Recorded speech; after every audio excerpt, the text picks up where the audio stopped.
O presidente norte-americano Donald Trump anunciou ontem um decreto que dobra as tarifas de importação sobre o aço, alumínio e derivados.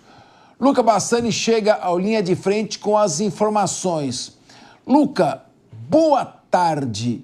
Em primeiro lugar, eu fiquei assustado, porque eu vi que o Brasil era um país que estava classificado como em negociação. Tinha outros que estavam escrito retaliação e outros dizendo pacificação. Parece que nós saímos de negociação para retaliação. Com a porcentagem dessas tarifas e até que medida eles afetam o Brasil e quando?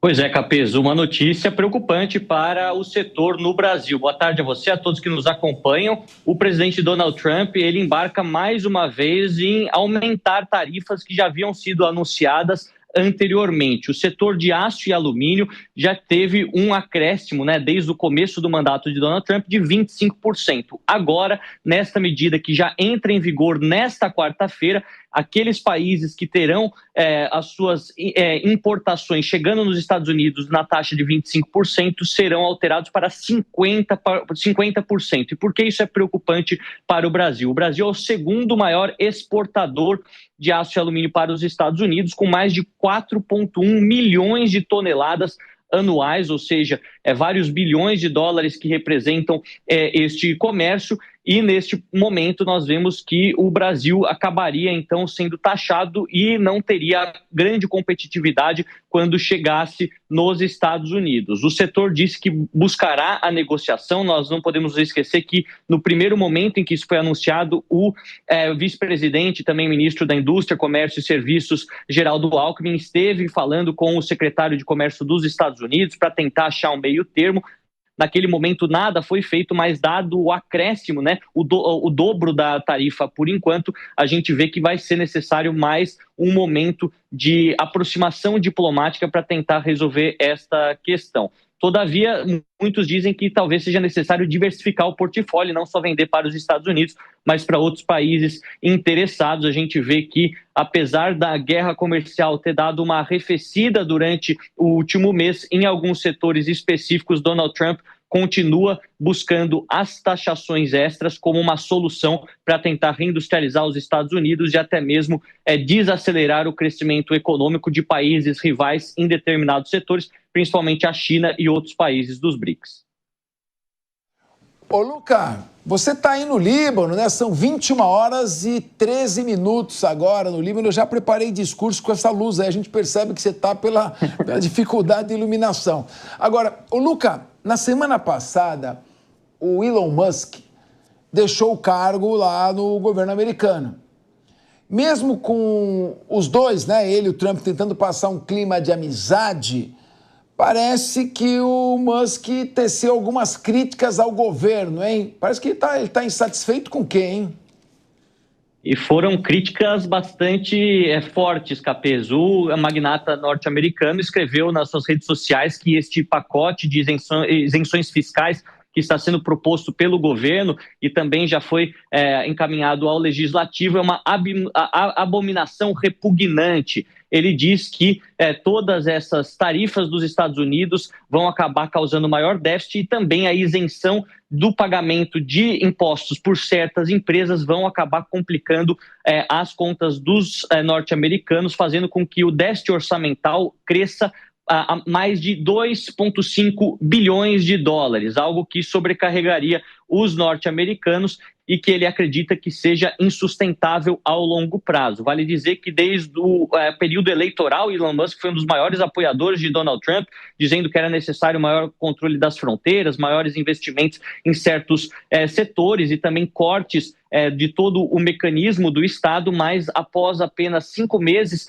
frente ao Departamento de Eficiência Governamental, DOGE, chamado em inglês, ele acabou sendo retirado do cargo, pedindo para sair, tudo de forma relativamente amigável, mas agora a gente vê que as críticas devem aumentar, já que ele não deve fidelidade a Donald Trump e continua sendo o homem mais rico do mundo. Vamos ver se algumas dessas críticas surtirão efeito, seja no Congresso, seja no Senado, evitando a aprovação destas medidas, desses projetos de lei, ou até mesmo na Casa Branca, fazendo com que Donald Trump repense algumas destas opções econômicas que têm feito o mundo todo se preocupar e também o mercado norte-americano olhar com certa aflição os próximos meses, considerando também que isso vai afetar o mercado interno. Luca Bassani, muito obrigado aí pela sua participação. Aproveite a bela noite de Beirute e come um shishbarak por nós. Muito bem. Vamos agora aqui com a nossa querida Ellen Brown. Ellen, o Elon Musk entrou no governo, aquele DOP, né? O DOD, que é o ministério temporário que ele presidiu, levantou todas as informações que ele queria e saiu. Ele está mais poderoso do que antes? Queria te ouvir, qual é a repercussão de toda essa briga, essa discussão? O que você achou? Não sei se ele está mais poderoso, ele saiu bastante prejudicado, né? E os impactos para as finanças das empresas deles foram grandes. Enquanto a venda de carro elétrico aumentava na Europa, a Tesla decaía vertiginosamente. O Elon Musk é extremamente ligado à China na produção dos seus produtos. Então, assim, de maneira geral, o que o Trump vem fazendo prejudicou ele economicamente agora. Tem a questão do poderio. O que me chama a atenção nesse rompimento do Elon Musk, ou pelo menos nessa ruptura momentânea do Elon Musk com o governo Trump, é o quanto ela pode estar sinalizando para o resto do empresariado que o apoiou. O quanto isso é simbólico para quem apoiou e vem apoiando Trump até este momento. A gente sabe que ano que vem a gente tem as eleições de meio de mandato, onde historicamente, quem está no executivo acaba perdendo essas eleições. E da maneira como o Trump vem se portando, muitos analistas têm feito aí uma previsão de que essas eleições podem entrar, inclusive, numa zona de impeachment de Donald Trump. E quando a gente começa a ver, então, pessoas do posto de Elon Musk que estavam ali nessa barca... Aliás, não é a primeira ruptura, né? Só lembrando, no primeiro mandato, Musk já havia feito um apoio, houve uma ruptura e ele volta para o Trump nesse segundo mandato aí, empoderado como estava, mas que agora faz uma nova ruptura. Então, o quanto essa ruptura, acho que a leitura que a gente vai fazer daqui para frente o quanto essa ruptura, ela é pontual ou não, ou ela está sinalizando, para além do incômodo com os problemas que o Trump veio enfrentando economicamente com as ações do Trump, ela está representando uma ruptura do poderio econômico com esse governo. Pois é. Agora, meu querido Jason Vieira, o Trump está querendo reindustrializar os Estados Unidos. De 98, pelo de 2000 para cá, houve uma queda de 40% no nível de industrialização do governo americano. E os próprios americanos, republicanos e democratas, reconhecem que isso é um risco à segurança interna dos Estados Unidos. Porque se a China brigar e parar de fornecer produtos para os Estados Unidos, ele não tem capacidade para produzir e repor rapidamente esses produtos. O Trump está queria perguntar para você quais são os pontos favoráveis e desfavoráveis dessa política, por isso que eu estou te fazendo essa história. O Trump está querendo elevar as tarifas para fortalecer a produção interna. E, ao mesmo tempo que ele eleva as tarifas de importação, ele procura dar incentivos fiscais, que é isso que está gerando a crítica do Elon Musk. Porque o Elon está lá na China que quer mandar produtos para os Estados Unidos. Como é que você vê esta equação? Será que o Trump tinha que fazer isso mesmo, que reorganizar a ordem mundial, ou acha muito arriscado, você acha muito arriscada essa estratégia? Talvez o Trump ele erre na forma, mas não no conteúdo. A forma como ele faz, eu sempre cito uma alegoria que ele parece que vem te perguntar as horas com um porrete na mão. E ele está te perguntando as horas. E aquela história do Trump always chicken out, que é o taco, que é o Trump sempre se acovarda, na verdade é uma estratégia do Trump desde sempre. Ele sempre lança uma demanda que supera muito o razoável para tentar chegar ao razoável. Sobre a reindustrialização dos Estados Unidos, isso é um pouco mais complicado, porque os Estados Unidos precisam repensar o que ele quer em termos de industrialização. Óbvio, deixou-se para a China uma parcela muito significativa do que se é considerado indústria estratégica dos Estados Unidos. E ele não está errado no sentido de tentar trazer uma parte dessa indústria de volta. Óbvio, trazendo porrete é mais difícil. É algo que, com o tempo, poderia ser feito, mas ele entendeu no primeiro mandato dele que o tempo de 4 anos é muito esguio e que você precisa tentar acelerar as coisas. Não sabemos se essa aceleração dá certo, é outro problema que também o Trump tem agora. Mas aí você também começa a entrar em outras questões. O que é a reindustrialização dos Estados Unidos? Você está pensando em empregos? Se você está pensando em empregos, talvez você precise, hoje em dia, mais de engenheiros do que pessoal de chão de fábrica. Porque as fábricas já estão entrando na industrialização 5.0. As fábricas já estão sendo lidadas com inteligência artificial, com tecnologia extremamente robotizada. E os Estados Unidos, se nós formos observar hoje em dia, a maior parte das empresas de tecnologia tem CEOs que são indianos. E são indianos porque a Índia é um dos países que, apesar da pobreza, mais forma pessoas de matemática, ciências, engenharia e tecnologia no mundo, junto com China, Japão e Coreia. E hoje em dia, quem domina esses cargos nos Estados Unidos são indianos, chineses, japoneses e coreanos, porque os Estados Unidos não formam gente o suficiente. Então, olha a complicação toda. Sim, é nobre a tentativa dele de dar esse shake-up no mundo, essa chacoalhada no mundo, tentar ajustar a situação, porque os Estados Unidos cometeram um erro, principalmente a partir da metade de 2000, da metade da década passada. Passada não, desculpa, retrasado, a gente já está ficando velho, a gente já está perdendo esse cálculo. Ali, a partir de 2005, os Estados Unidos relegou demais a sua indústria para a China. E a China aproveitou esse momento, deu aquele crescimento enorme que o Brasil acompanhou naquele momento, inclusive foi aquele momento que crescemos 7%. Mas aí agora tem que se repensar esse mundo, porque a pandemia mostrou que nós estamos excessivamente dependentes da China e essa situação não dá. O difícil é tentar entender qual que é a intenção do Trump. E só rapidamente sobre o Musk, só a gente lembrar o seguinte, o Musk estava programado para sair em junho. Isso já desde o começo do governo, ele disse que até por questões internas de conselho e de CEO das empresas, ele poderia perder o cargo nessas empresas se ele ficasse mais tempo. Agora ele entrou com uma crítica que está correta, porque a intenção do DOGE era você reduzir os custos do governo de maneira mais acelerada, aí eles travaram na judicialização do processo. Essa redução dos custos do governo substituiriam qualquer problema de aumento fiscal através do rebate da redução de impostos e aí a atividade econômica aquecida cumpriria seu papel. O problema é que eles não conseguiram cortar e muito provavelmente é daí que vem a preocupação do Musk, porque hoje, se nós vamos pegar o número, nós estamos falando de 36, não vai dar para ver aqui pelo Zoom, mas são 36 trilhões de dólares o déficit americano. Isso corresponde a 106 mil dólares per capita. É bastante coisa. Pois é, e quando você tem um PIB de 29 trilhões e paga 1,2 trilhão de dólares por ano, você já está mais ou menos em 3% do PIB. Acima de 6% já coloca numa situação de risco. Eu vou fazer agora uma pergunta para o Leandro Ferreira, que ele vai fazer já uma análise global, mas eu quero botar mais uma pimenta nessa salada. E também depois, imediatamente, Felipe Monteiro já pode falar também. Meu querido Leandro Ferreira, você sabe, como professor de economia que é, que em agosto de 1971, o Richard Nixon desatrelou o dólar do ouro. De maneira que eu emito quanto dólar eu quiser, Estados Unidos, e você vai ter que acreditar que essa quantidade de dólares corresponde à minha riqueza. Isso é fidúcia. Confie em mim.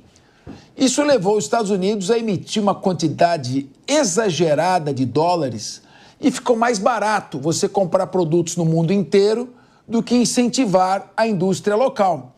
Milton Friedman dizia, eu gasto 10 centavos para fazer uma nota de 100 dólares e eu tenho 100 dólares para comprar o que eu quiser no mundo. A economia está dolarizada. O resultado é isso que o Jason Vieira mostrou. Uma dívida de 36,2 trilhão de dólares que deve chegar a 38 trilhões até o final deste ano. Pergunto a você, isso não é uma lição de que crédito fácil... Em dezembro de 2008, o Fed chegou a baixar os juros americanos para 0. Crédito fácil e desequilíbrio fiscal não é a receita para um desastre econômico, até mesmo da maior economia do mundo? É isso ou, como diz o Felipe Monteiro, eu é que sou tarado em criticar o déficit fiscal? Quero te ouvir. Você aqui é o tarado numa pauta anti-keynesiana, sem sombra de dúvida, né?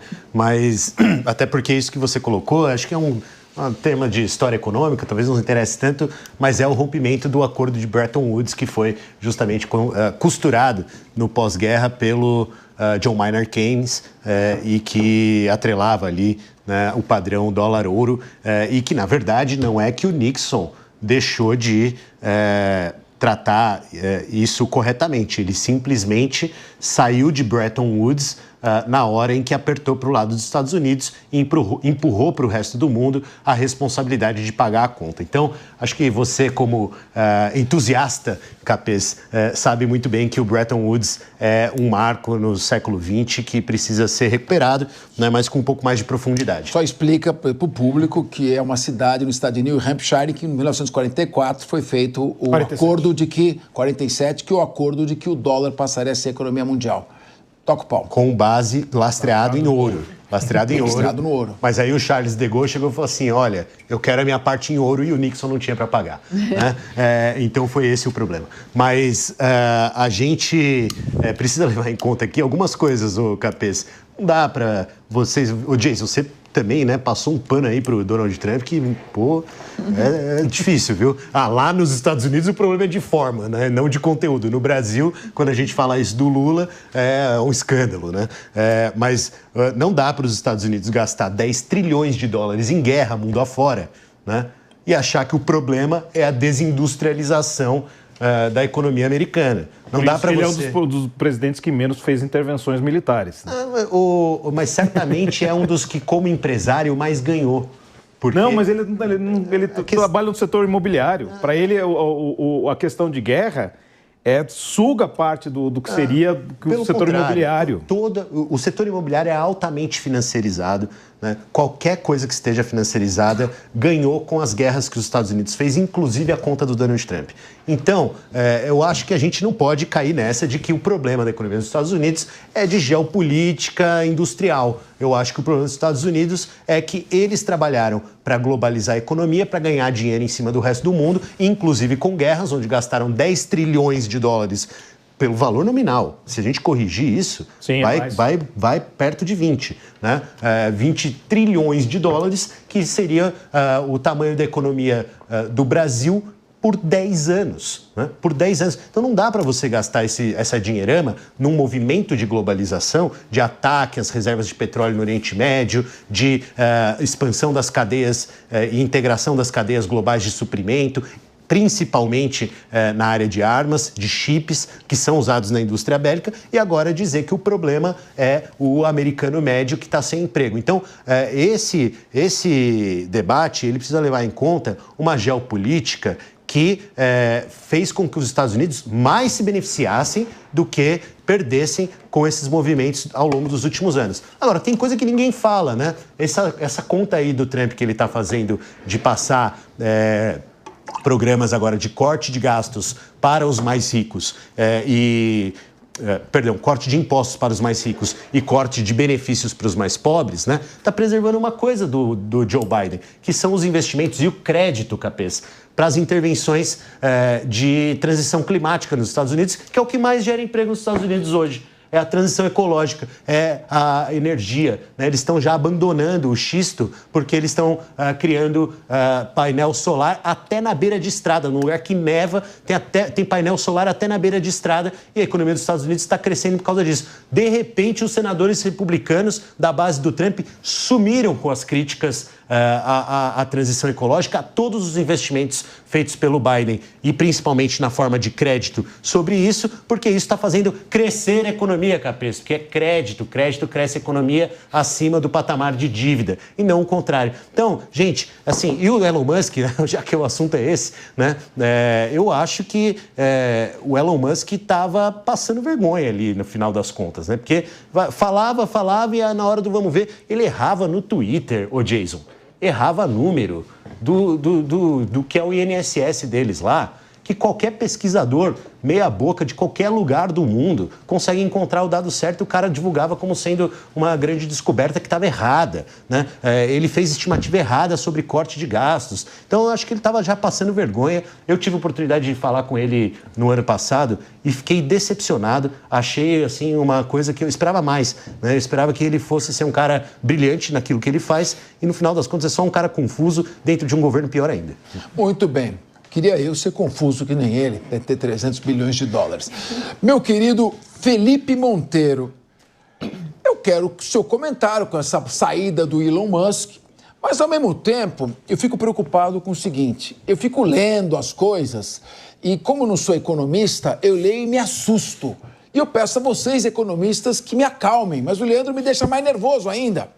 Eu estava lendo o seguinte, que quando um país está pagando mais do que 6% do seu PIB a título de juros anualmente, ele entra numa situação preocupante. E quando que eu vi isso?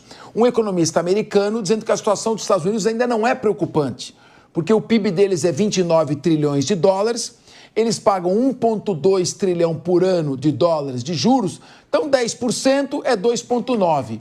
5% é mais ou menos 1,45, 1,45. Deve ser mais ou menos uns 3,5%, 4% do PIB que eles estão pagando de juros. O Brasil tem um PIB, se não me engano, de 11,2 bilhões de reais e está pagando 1,2 trilhão de reais, desculpe. E está pagando 1 trilhão, já é 10%. Nós estamos numa situação preocupante ou você continua sendo um amante inveterado do déficit fiscal e do endividamento público? Não, não sou amante do déficit fiscal e do endividamento público não, Capês. Mas vamos combinar o seguinte, né? Tá 1 trilhão de reais que a gente gasta com os juros da dívida porque os juros que o Banco Central colocou está em 14,75%. Isso você não fala, né? Até nisso é bizarro demais a nossa economia e a política econômica do Banco Central.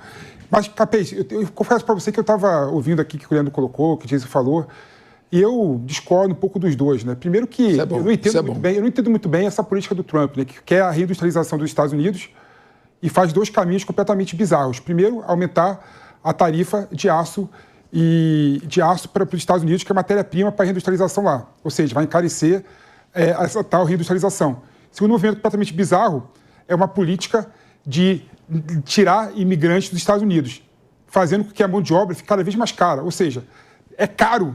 Essa reindustrialização que o Trump quer fazer, do modelo que ele quer fazer, é cara demais. Não tem nenhum sentido essa política completamente enviesada e absurda dele. E aí tem um ponto que eu discordo do Jason, quando ele fala que os Estados Unidos tinham que fazer exatamente esse movimento, né?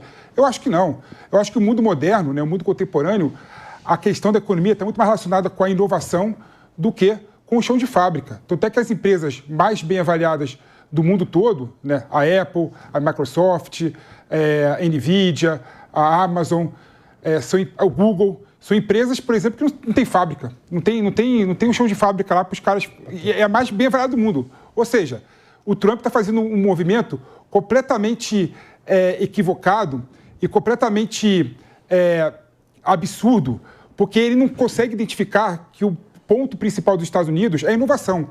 E para investir em inovação, para ser a vanguarda em inovação, ele tem que abrir os Estados Unidos para os cérebros do mundo todo, né?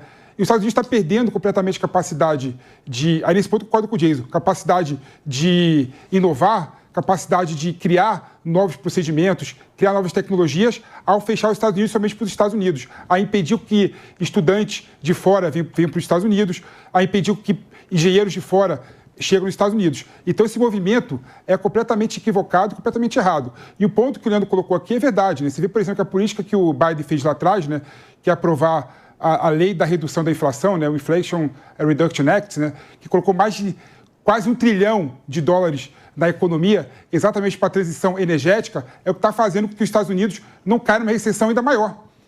Então, você vê, Capês, aí é o ponto que você colocou para mim. Você vê que o que está segurando os Estados Unidos, de fato, é o investimento público na economia. E o Brasil, ao invés de fazer um movimento parecido, quer fazer o quê? Quer cortar gastos, quer cortar investimento, quer cortar qualquer tipo de crédito, de subsídio. Está na direção completamente errada e equivocada. Nós não vamos crescer assim. Nós não vamos nos desenvolver desse jeito. Nenhum país do mundo conseguiu se desenvolver vendendo somente commodities. Então, se a gente quiser dar um passo no desenvolvimento, de nos enriquecer como nação, nós temos que pensar em inovação como os Estados Unidos estão fazendo. Agora, é interessante que eu estava vendo esses dias um discurso do saudoso Ronald Reagan, dizendo a grandeza dos Estados Unidos, a diferença em relação a países como França e Alemanha na Europa, é que quando o estrangeiro chega aqui, ele pode virar americano. E a grande genialidade dos Estados Unidos é porque nós recebemos gênios do mundo inteiro. E, infelizmente, pode ser que essa tendência esteja sendo revertida. E também, Ellen, de vez em quando ele tem alguns acessos lulísticos, porque ele está criticando o Jeremy Powell, porque o Jeremy Powell está aumentando os juros para conter a inflação. E o Trump teve alguns acessos ultramarinos e falou, não, você tem que baixar os juros artificialmente. Donald não entra nessa.